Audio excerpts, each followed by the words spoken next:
the whole kickoff is really Akilesh's time to basically explain the project, explain what Kheyti is, and explain to you the challenges. So I've told Akhilesh that I think you got a couple of slides, Akhilesh. I've got my Yeah. only slide is basically the agenda to welcome you.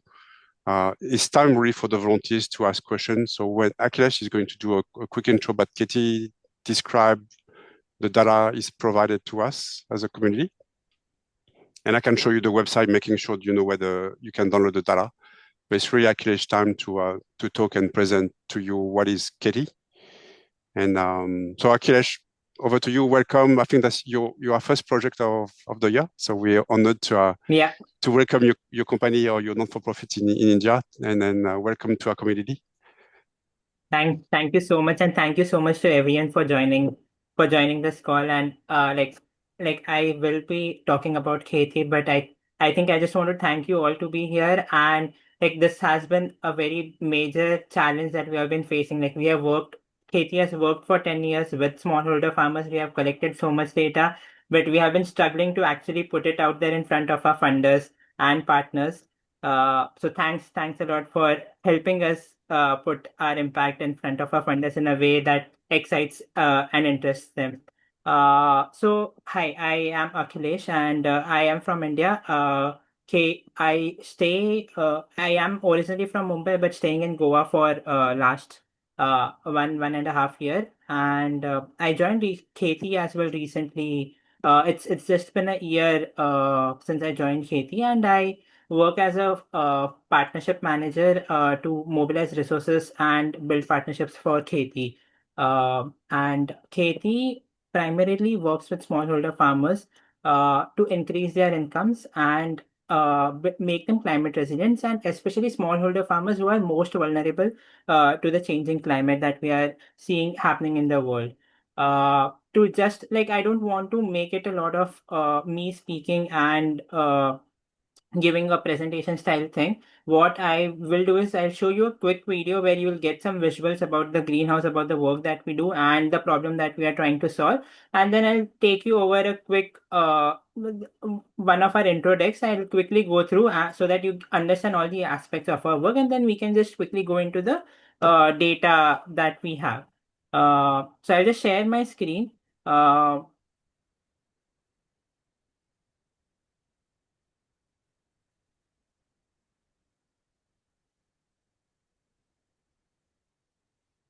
So this is a video that was shot by Earthshot Prize when we won the Earthshot Prize in 2022, and it explains our work and the challenge that we are trying to solve.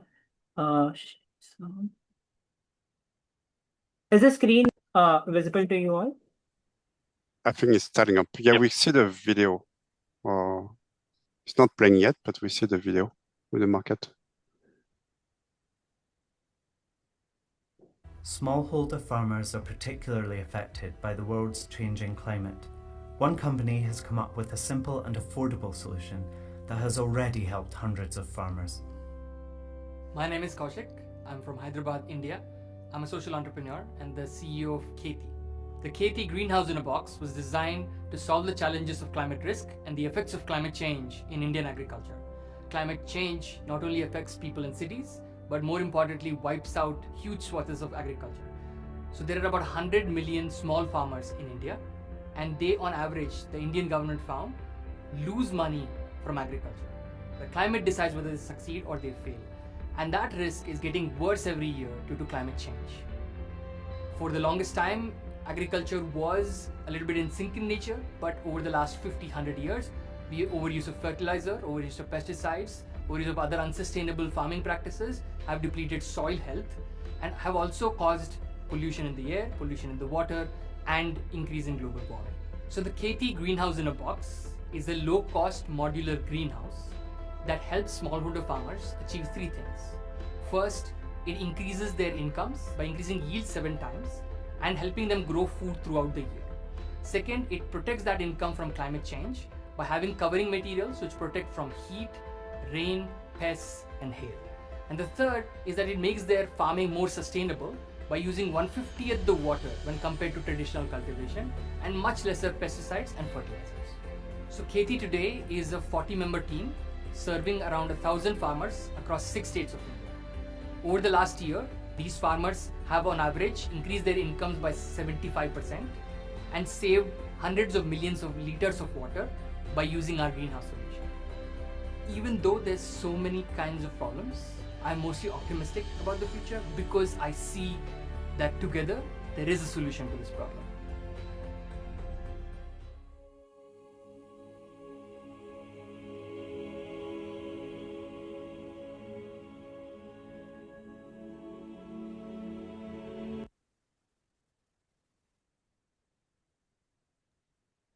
Yeah, so that was a quick overview of what we are trying to solve and how we are trying to solve.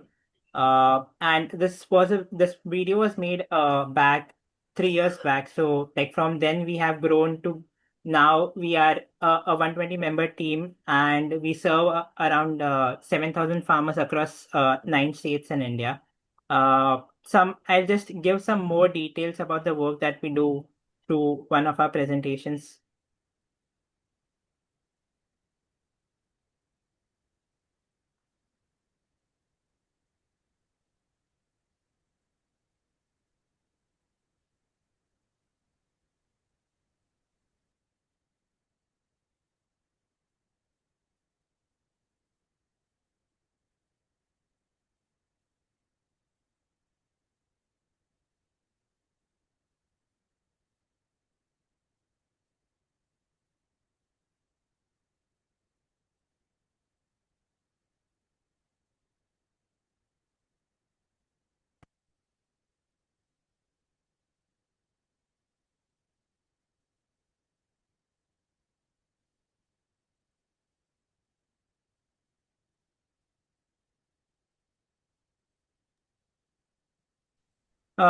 Is it visible? Yeah, just going to, yep, that's better. That looks Yeah, good. we see it now. Yeah. Yeah. Sorry, I was just struggling around to figure out. Usually I don't use Zoom. We are on Google Meet. Yeah.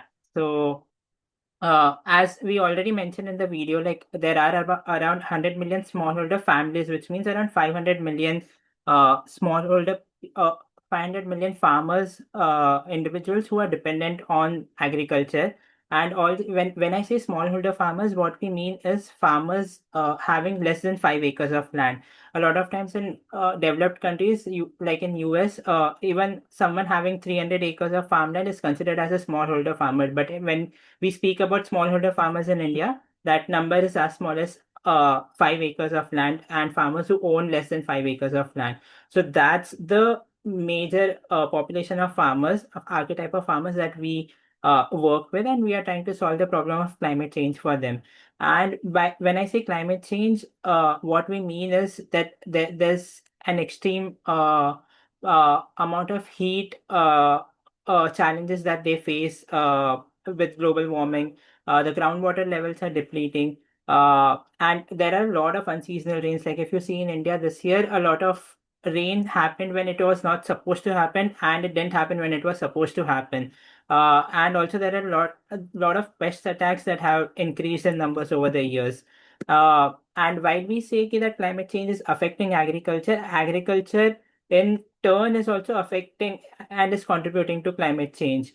And that's another problem that we are trying to solve. And while there are a lot of sustainable agricultural practices like agroecology, all these are will work in the long run. But for the farmers to have some solution and a like a trans like not instead of waiting for long periods for the transition to happen, we realize that there's a requirement for a quick change and a quick solution for income increase for the farmers and to make them resilient against the climate change today and in the coming months.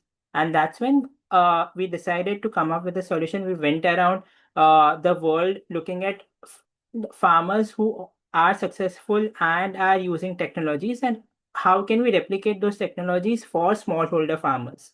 So that's when we came across greenhouse, and greenhouse is a technology in itself which has been used widely by farmers, by successful big farmers across the world, and it has been used for many decades now, if not centuries. And that's when we thought ki if there is already a technology which is giving results to the farmers and protecting crops against climate change, we don't need to reinvent the wheel. Why not? Let's just adopt that same technology for the smallholder farmers that we want to work with. And that's how we designed the greenhouse in a box, which is a very modular, fits on 1/16th of an acre of a land, which is like just 2% of the land of that farmers we work with. So they can still continue producing and cultivating in the same way they used to before on the rest of the land, while greenhouse in a box just sits on 2% of their land and delivers double income, which is an addition to the open field farming that they used to already do. And there's reduction in water usage, reduction in pesticides and fertilizer usage, and it protects the crops against heat, rain, and pests. So yeah, basically, again, some of the benefits of greenhouses, like since it's protected cultivation and there are nets to protect the crops, the temperature reduces inside. So when there's hailstorms, crops are protected from there. From that, even the pests attacks are reduced because the crops are now indoors. So the usage of pesticides is also very much reduced. And since it's the temperatures are controlled, the heat is less inside the greenhouse, even the water usage reduces significantly. And so this is this is the farm of one of our farmers that we work with, one of the earliest farmers that we started working with, and this is their field without a Kheyti greenhouse. And on the same piece of land, when you have a Kheyti greenhouse in a box, this is the difference that you can actually see in the produce. So that's where we see that just on 2% of their land, the amount of produce, like they get 3 to 7 times more produce than rest of their fields. And so initially when we started working, we used to work with a lot of vendors, and a lot of greenhouses have been designed for large farms and large farmers. So when we started working, the greenhouse used to cost around $3,000 for uh, in 2017. But across, like during the COVID time, we worked with farmers, we spoke to the farmers and brought it down to the minimum required features that a farmer needs for their crops to survive and grow and thrive even in the face of climate change. So through a lot of different iterations and working with farmers, working with experts, we developed a greenhouse in a box right now, which costs just $650 for the farmers. And that makes a huge market for these greenhouses for the farmers, because otherwise it wouldn't have been affordable for the farmers to actually purchase greenhouses at a cost of $3,000. So that is one of the major innovations that Kheyti has worked on. But that is not enough. We realize that just supplying the greenhouse at a lower cost is not enough. There are a lot of other challenges that farmers face throughout their journey in terms of selecting the right inputs, selecting the right crops, getting access to advisory weather forecasts, and also maintenance of the technology of like greenhouse in a box. So that's where we are developing a full stack service model as well. So along with greenhouse, for the farmers to adopt to this protected cultivation method, we ensure that they are supported up throughout their journey. So right from installation and maintenance of the greenhouse to educating them to planning which crops to grow based on the markets, based on the seasons, and giving them access to the right seeds and good quality inputs. And we also have a customer care center. We have on-ground agronomists which work directly with the farmers. So whenever there are any pest attacks if happening, or if there's any disease that farmers that plants in the greenhouse are facing, our team is available for the farmers, and they can just call us whenever they want, or they can just send us a text on our WhatsApp number, and they get connected to the agronomist within 24 hours, which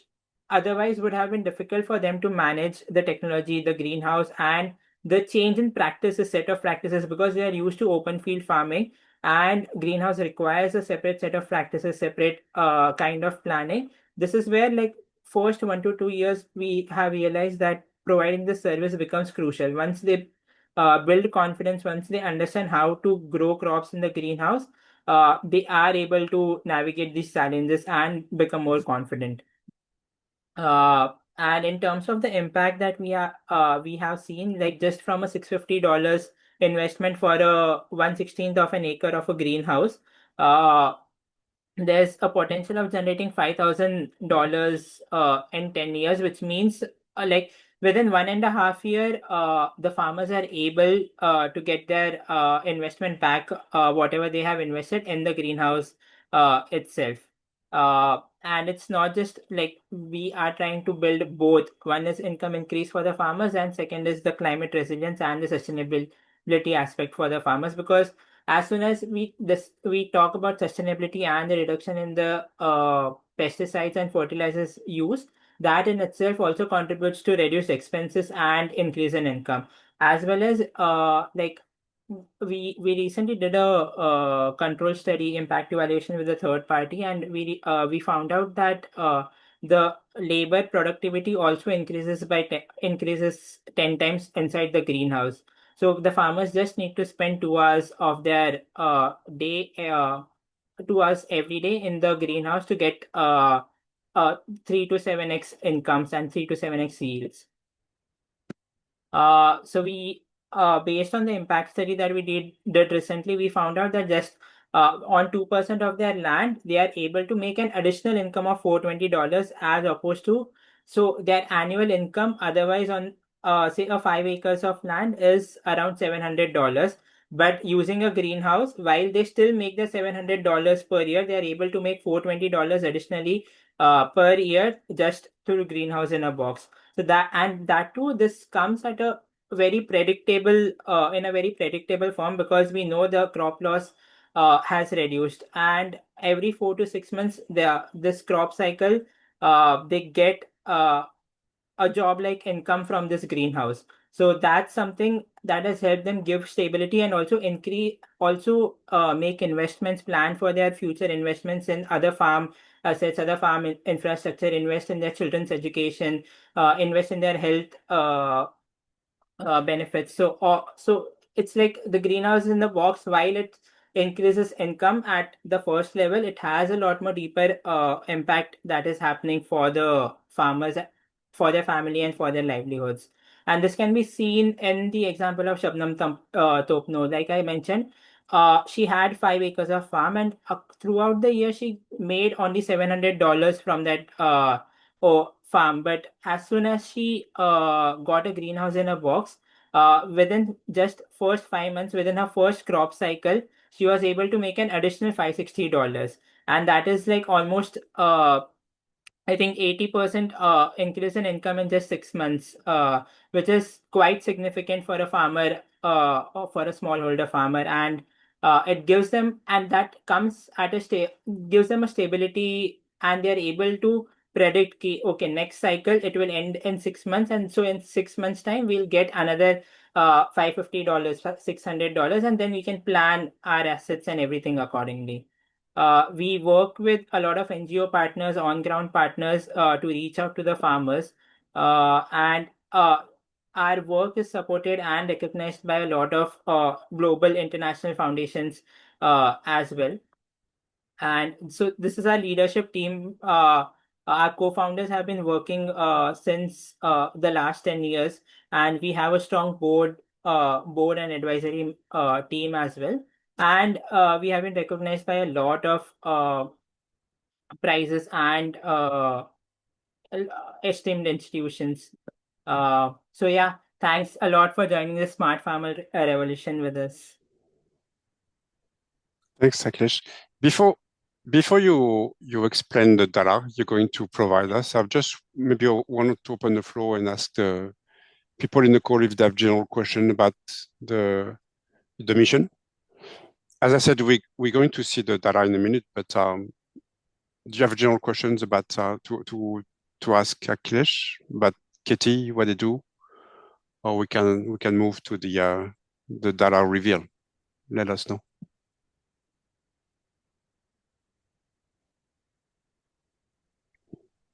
No. So I do. Akhilesh, you gave an example, right, of one person who increased their revenue.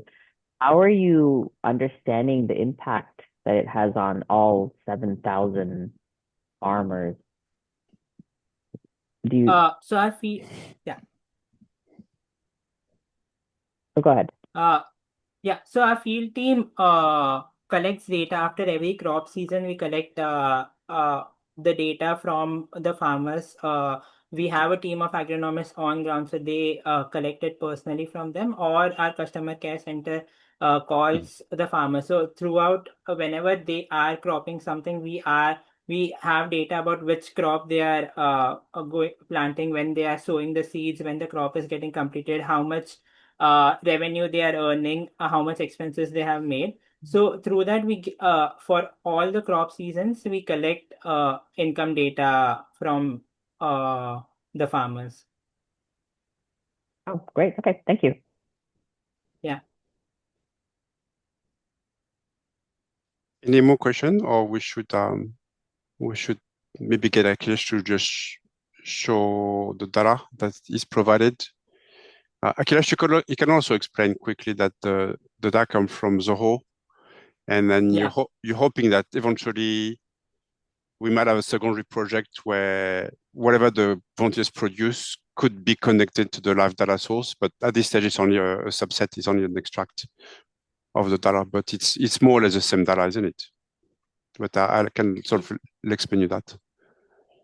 Yeah, so I'll just quickly tell you the process of what happens. Like already Vanita asked and I have explained briefly. So we have team of agronomists. We also have a call center, and we are connected to each and every farmer that we serve and has a greenhouse in a box. So whenever they sow right from sowing the seeds, even before sowing the seeds, right from crop planning, our agronomists are connected to the farmers, and uh, once the crop is sown, we record the data. So this is the crop that they have sown. This is the date on which they have sown.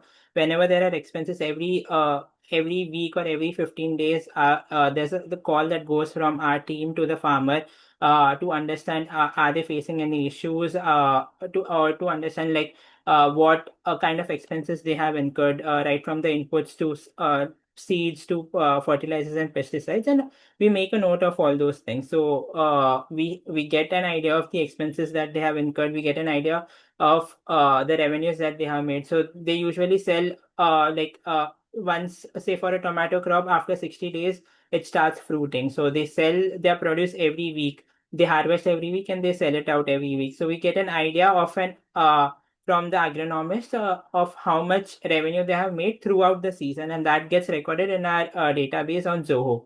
And similarly, like what kind of crop they have grown, what has been the crop duration, and like for each farmer we have farmer demographics as well, like which state they belong to, and what is the farmer archetype in terms of like the land that they own, and what is the structure size of the greenhouse. So we have multiple structure sizes, right from 240 square meters, which is 1/16 of an acre, to 1600 square meters as well. So all this data is recorded in Zoho, and that's something. So recently we did our impact study as well, where we got an understanding of the income side of income and impact that we have been having. But beyond that, we also wanted to understand the impact that we are having in terms of the number of farmers that we have reached, like as in how we can show it to our funders. This is the number of farmers. We work across these many states. Like this is the geographical reach that we have across states. What is the crop diversification that we have had? So in terms of all those things, how can we communicate through data to our funders is something that we are looking forward to. And internally, we don't have the capacities to do the data visualization, and that's why we reached out to Frederick, we reached out to Vanita at Data Change Makers, and like we would really like your help on helping us visualize our data and reach out to funders to gather more support for the work that we are doing. I can quickly go over the data as well, if you want. Yeah, maybe towards the end, I can show the website, the project page, and make sure people know where the data is on our links. But if you can maybe showcase your data, the Excel file that they can find, and the different tabs, and quickly explain. Don't go into super big detail, but maybe in a top level. I think it's all defined anyway, but it makes sense. But and also one more thing to add. So we just completed in December. We completed our 10 years, and that's a big milestone for us. We have been working for this mission, for this work with smallholders for the last 10 years, and we really want to showcase the work that we have done to our funders, to our partners. And so we are making an annual report. So our financial year ends in March, and that's when we are planning to share report with our partners, and that's when we want to showcase this impact through the data that we have. So that's the major idea why why this is a crucial time for us also to showcase the impact, and why we want your support as well on this.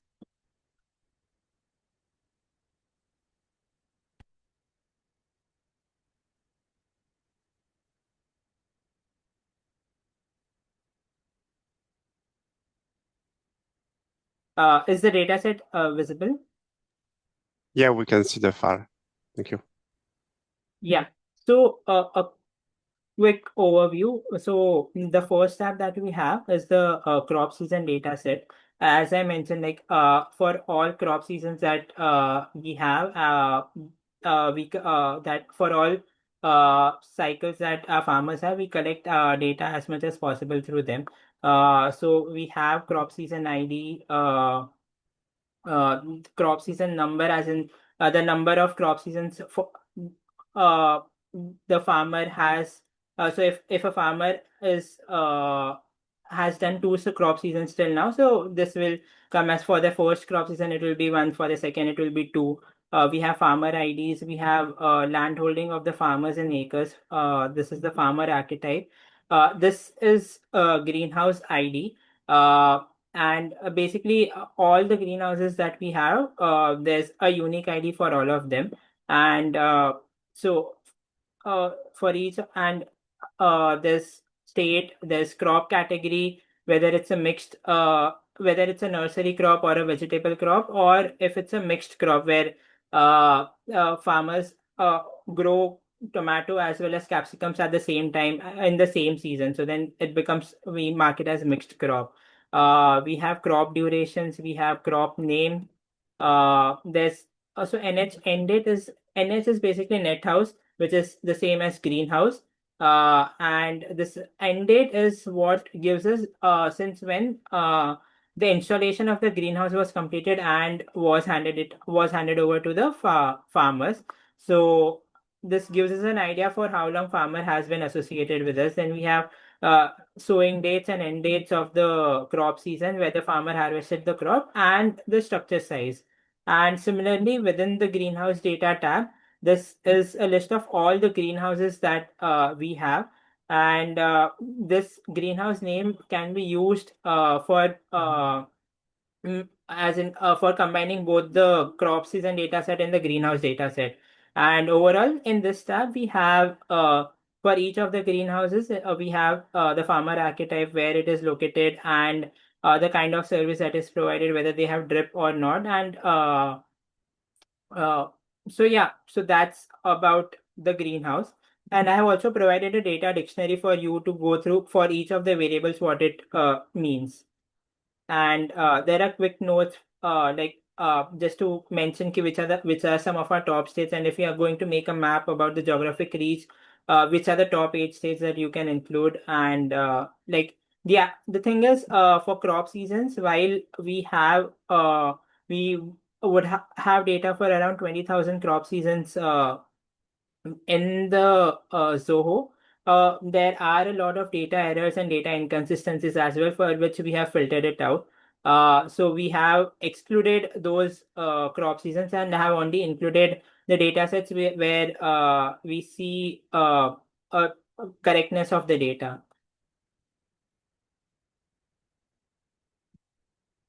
So yeah, that's about it from my end about the data set. If you have questions, please go ask things. So I think the data is quite self-explanatory, but I would encourage you to, I'll show you the website in a second and make sure you know where to download the data from. Akisha also created an analytical guide with some of the questions to basically help you answer those questions using the data. But usually when we run a project, it's for the beginners. We give you 4 weeks to run on a project, so plenty of time. And if you have a question, you can use Slack. That's why I was asking if you had access to our Slack or not. And you can ask Akisha's question in Slack if something comes to mind and say, oh, yeah, I don't quite understand that part of the data. Use Slack as a way to collaborate, and other volunteers will also jump in and give you a hand and help you. But I've asked Akhilesh to sort of monitor the Slack channel on a regular basis during the project to basically guide you as well and make sure you can produce a good quality data viz. Any question, or I can jump to the project page and give you a bit of a tour of the project page if you want. I can I have a quick questions? Sure, yeah, go for it. Akhilesh, so what is the ultimate decision you would like to make when you're using the data visualization? So it can help us to know more about your objectives when we do the visualization. So as I mentioned, the primary use of this data, we want to do it to share with our funders and partners who will be using this data visualization to understand the impact that we have had in terms of the reach, in terms of the variety of crops and the confidence of the farmers that has grown across the year, how farmers have used the greenhouse. So by looking at this data, they would want to understand the impact we have had, and like based on those, they'll be taking decisions whether they would like to partner with us or not. They would like to provide any kind of funding to us or not. Okay, great. Thank you. Thank you. Any more general question for Akishesh, or? Do you see the question in the chat, Akhilesh? But Denis is asking. It's the greenhouse name that you can use to merge both the data sets.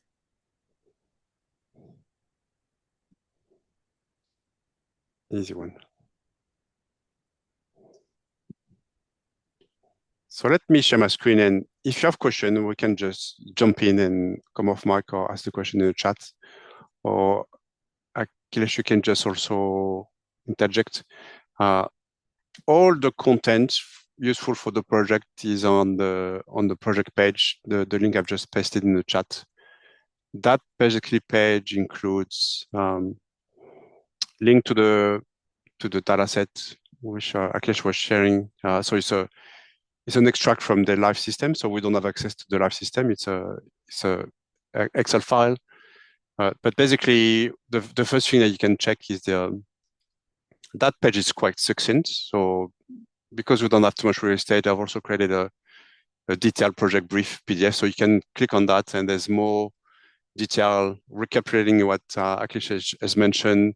There's more about some of the objective, for example, key metrics. So there's more about background of the project. So make sure you can take a look at that page.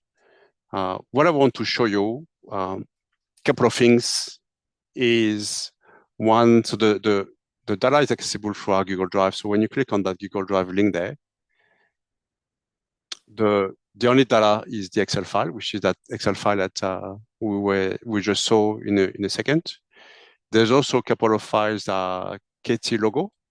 If you want to use the company logo in your visual, it's in there. There's also a PDF that's more like a branding style guide with some colors, font type, and so on. So I think that file is quite useful as well to be able to stay on brand. And I also asked Akhilesh to share with us some photos of farmers. So if you want to use some of those photos for your storytelling, you can use any of those photos. They've been approved, so they're free to be used. And there's no copyright issues. But as I said, the main file you want to use and download is this one. Download that to your computers. It shouldn't be updated. It should be the latest version. So you can use this one. But yeah, keep in mind that your overall objective at some stage, not for that project, but maybe down the line, would be to have the visual, the data viz visuals connected to the live dataset in Zoho at some stage. So that could be a secondary project down the line with maybe a small team, who knows.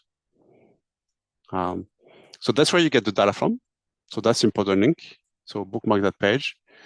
The other also important document that Akhilesh put together is a analytical guide. So when you click on that link, Kheyti provided a bunch of guiding questions or themes or topic that obviously they would be useful for you to tackle or visualize. So there's even more context. So you get that kind of document as well. You can read that.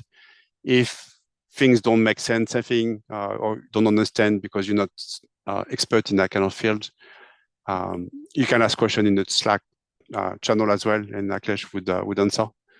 Or sometimes we even create a FAQ document, and there's always the same kind of question. So the whole idea is it's not a competition. So we're here just to visualize Kheyty's data for the purpose of showcasing the impact. So there's no competition. So whatever data or system or tool you can use or find or question you can answer, all that stuff can be shared with the group. But yeah, that guiding document I think would be quite useful to sort of show where Kheyti wants that data to be used, I guess. So have a bit of a read. As I said, we use Slack. So for people new in a team, we use project collaboration. That's why I was asking if you have access to Slack already. If not, send me a Gmail with your email. I can get you access to Slack. But the idea is on that channel, you basically ask questions, and you can just ping. Akhilesh is on the Slack already, so you can ping him question. If you want to showcase a prototype or visual or test a design and get some feedback, you can ask Akhilesh, but you can also ask the other community members as well, and they can answer. Sometimes people have meetups as well or meetings during the month. It depends. It's all very flexible. The way we work is, I guess the project goes live today. You've got something like 4 weeks roughly to submit your project. So when you finish your data viz, and then for maybe the beginners in the room, you can use any tools you want with tool agnostic. So Tableau, Power BI, people use Figma, people use pen and paper, any tool that you think is useful to basically tell that story. When you finish working on your project, we collect the submission through a form, which is a very basic form that you need to fill out. Who you are, your email address, country, and there's also like a link as well to the type of tool you use, and also a link to your submission. So let's say you did a Power BI or Tableau dashboard. It's easy because it's online, but sometimes in the past people have done drawings or all that kind of stuff. You might just want to scan it and put it on the Dropbox folder. And as long as we can have access to the material. Towards the end of the project, so late February, Akhilesh will have all the submissions, and then we're going to have a showcase March 3rd, where selected 3 or 4 volunteers would get invited to present back to Kheyti. So let's say we might have 10, 15, 20 volunteers that are willing to showcase their work, to present something. Because we don't have time to invite everyone, I would be asking Akhilesh or Kheyti to basically say their favorite 5 projects, or 4, it depends. And during that showcase, which is March 3 there, the volunteers would have 10, 15 minutes each to present back to Akhilesh and then explain what they've done. Did they find any insight? And then obviously the volunteers will get feedback from the process. So that's the way we sort of run our project. So just if I quickly recap, detailed project brief has lots of information. So make sure you download that and read that. You can get the data from our Google Drive here. Refer to the guide that's got a bunch of questions that Akhilesh is very keen for you guys to answer. And don't forget you got 4 weeks minus, plus or minus 1 or 2 days. Often people are late, they're busy. We all volunteers, we got full-time jobs, so sometimes people are late. But the idea is around the 23rd of Feb. All the submissions are in, and then we get together again in March 3rd to showcase the work. But only 4 or 5 volunteers will get picked. But then again, it's not a competition. It's not a winners or losers. Akhilesh would basically pick the project that they find useful to showcase their impact. So that's basically how we run our projects. I just want to add. I just want to add. There's many folks who probably this is their first time project or you're beginners. Please don't get imposter syndrome thinking that your work isn't good enough, because we have seen, people that have just started learning a tool take the time to understand the data and showcase the impact. So it's not necessarily about how amazing or beautiful your viz is. It's really about how the impact comes across. So don't feel like your work isn't good enough as you're doing it. Everything everyone does is amazing and will provide value. So have the confidence to go through it and submit. That's, we've seen that over and over, and just amazed sometimes, right? Like we've had somebody who just learned Tableau like a few months ago and made it all the way to the getting to present. So it's great to see that. And it doesn't need to be a full-fledged dashboard that takes a week to build. It could be just a single chart or a single visual that you think is very impactful. And as Akhilesh said, they have the data, but they don't have the skill or the time to visualize. So anything you do would be super useful, I'm sure, because they don't have time. And I suspect Akhilesh might want to pick up some of the skills later on. It's not part of the scope of that project, but if they're inspired and someone shows them how to use Power BI, Tableau, Looker, or whatever, I don't know if you use any that tool, Akhilesh, but maybe you'll be inspired to learn. We are not using right now. We would really love to learn. Yeah, because that's something that we can do as a community as well. We can build those visuals, but you can also, someone might be keen to teach them how to use it as well down the line. And you can do that kind of stuff yourself. Yeah, and especially we would want to use it in future also for our reports. So how we can, for us also, it's very important to understand, like we have the data. So how do we make it useful for future reports as well? Because we keep collecting data going ahead as well. Do you know, Akhilesh, if Zoho has some sort of reporting or no? Not sure. Not sure. Not sure. Yeah. I guess they we have can ask some her. They have some out of the box reporting, but not necessarily. And then they probably integrate to many of the BI tools. So that's something that at phase 2 we can look at and make sure that you have a good pipeline between Zoho and whatever tool you choose. Yeah.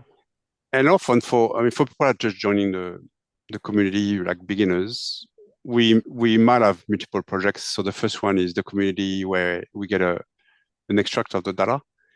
And if Akhilesh loves your visual and they say, I really want to use that visual from the live product or live data, we might have a second project down the line a few months after, where you guys act as almost like a mini consultant. And then it's not a big project, it's more 1 or 2 volunteers for the show. So keep that in mind as well. The work it starts today, but it won't stop after the visuals. The whole hope is for Kheyti to do that kind of stuff themselves so they can learn and then be on their own after. But the learning is a huge aspect. Yeah, like we are really looking forward to how to make the best use of the data that we are collecting for this report as well as going ahead also in future. And we would love to work with you to make sure that we end this where we are at a point that, okay, all the data we are collecting is getting visualized and shared with the funders. Cool. Jordan? You have a question? Oh, excellent. Thank you so much. This is very cool to see how this is all managed and everything coming together. My question is, as an academic, of course, I'm very, very lucky and privileged in that I have a full Tableau academic license, but of course, there's certain regulations about its use. Is it acceptable to use Tableau for this kind of project or not? Yeah. Or because we can also focus on open source, or I can focus on open source. Most of our users use Tableau Public.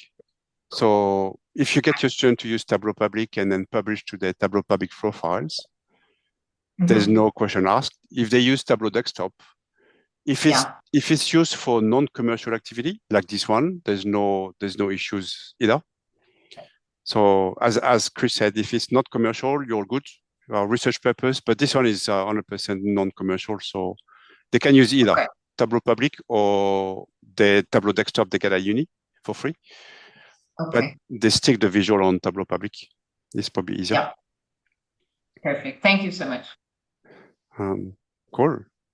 And if you're keen, Jordan, you can stay online for 5 minutes if you have more questions about the academic kind of circle. Vanitana can have a chat to you if you want. If you have more questions about the class. Yeah, perfect. Thank you. I love that. Yeah. Any more questions for the group? Or it makes sense? If not, I can stop recording as well if you don't have more questions.